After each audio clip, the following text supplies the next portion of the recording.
You can eat alone and all this kind of stuff. You catch yourself eating for emotional reasons. Write down what you're thinking at the time, doing or thinking at that time, and then say, "Hey, I'm bored at home.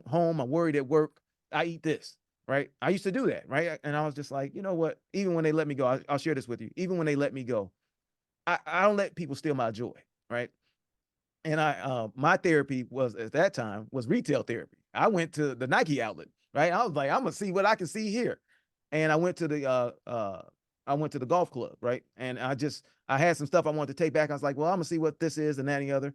But what I'm getting at is I had to keep moving because life, if you stay stagnant, that's what messed me up really with the pandemic was I was here, I was at home all the time. I couldn't leave and go anywhere. So I would walk the neighborhood, let's say, when it's the spring or summer, and I'll walk the dog or something like that. I had to get out. So what I'm getting at is I have all these things I wrote down, and I said, well, man, I know if I'm at home by myself, I'm gonna watch sports and I'm gonna eat chips. So I eliminate the chips, right? Or I get some sweet potato chips, or I get sweet potato tortillas when I make my nachos. Basically I'm gonna have the same meal over and over all the time. And I start recognizing how can I make this healthier? How can I do this healthier? And then guess what? I can also, to your point, I can also pour that into my relationship.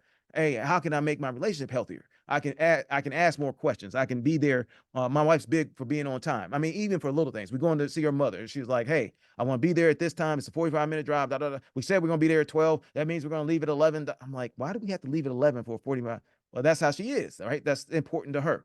And I have to make sure that I'm doing that. So what I'm getting at is if I can do it for me and myself, then I can do it for my relationship. Right. Then I can do it for my employer. I can do it for my church. I can do it for all of these different things. But if you ain't doing it for you,